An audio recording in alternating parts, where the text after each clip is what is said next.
half-annual report of the Wehrmacht High Command of March 2, 1940.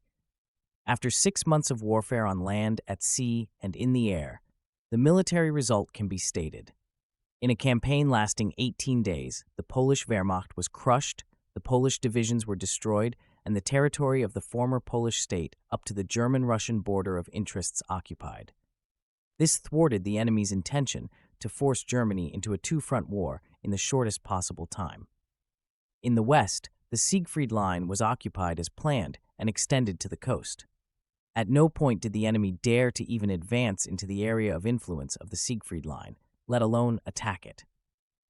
In bold reconnaissance and raiding missions, the German army has repeatedly demonstrated its aggressive spirit and demonstrated the high level of its training and equipment.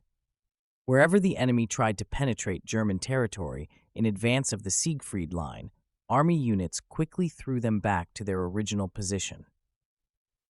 After the destruction of Polish naval power, with the exception of the units that had fled before the start of the campaign or were later interned in neutral ports, the German Navy waged the sea war against England and France with increasing vigor and success. In the North Sea, in addition to securing the maritime area and protecting German trade, the focus was on the trade war with surface and underwater forces. At the same time, mine attacks were carried out on the sea areas of the English east and west coast. The ironclads Admiral Graf Spee and Deutschland were deployed in the Atlantic for cruiser warfare. During advances into the North Atlantic, which were also carried out with heavy forces, considerable damage could be inflicted on the enemy.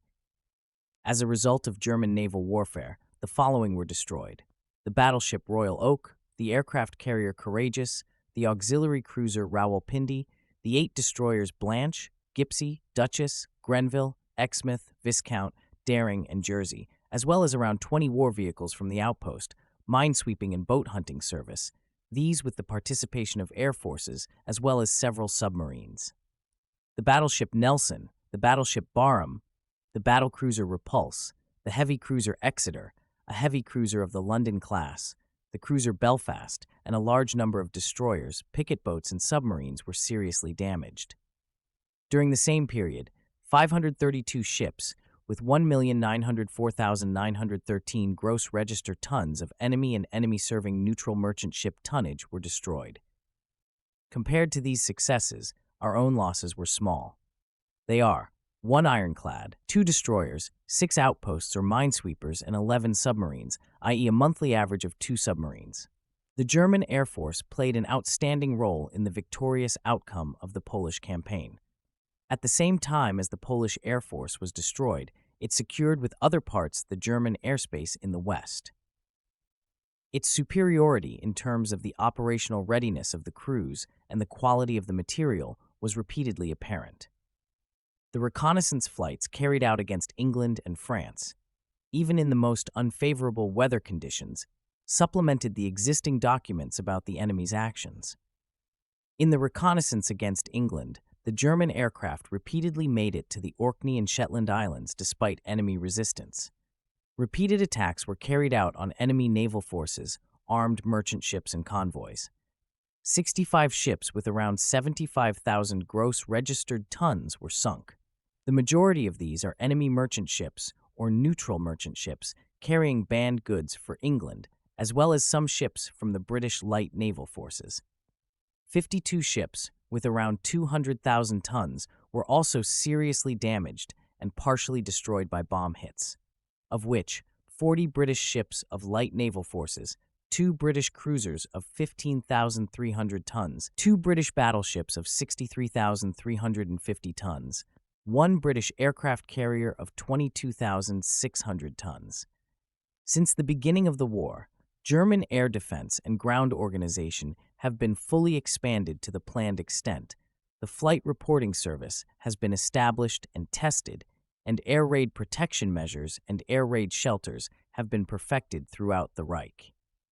Wherever the enemy tried to fly into German territory with stronger units, they were successfully repelled by hunting and anti-aircraft defense.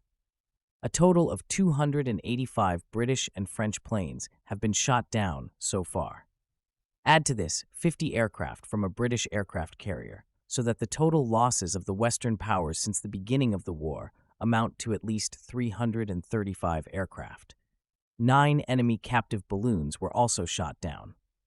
In contrast, during these 6 months, the German Air Force lost a total of 35 aircraft on the Western Front and over the British combat area due to direct enemy action, and 43 aircraft due to accidents on enemy flights, emergency landings, crashes, etc. Under the safe protection of the German Wehrmacht, the military strength of the 82 million people was able to be fully developed, and the Wehrmacht was further strengthened and expanded.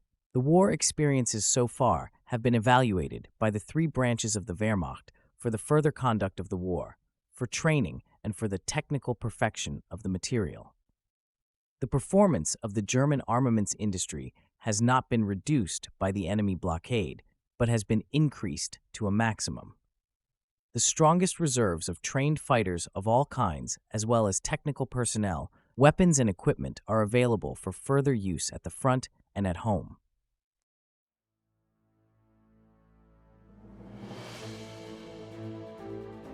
Thank you for listening. Join us also for the subsequent Wehrmacht Blitzkrieg briefing about the Scandinavian campaign in Denmark and Norway. Subscribe to Major Antonio's channel.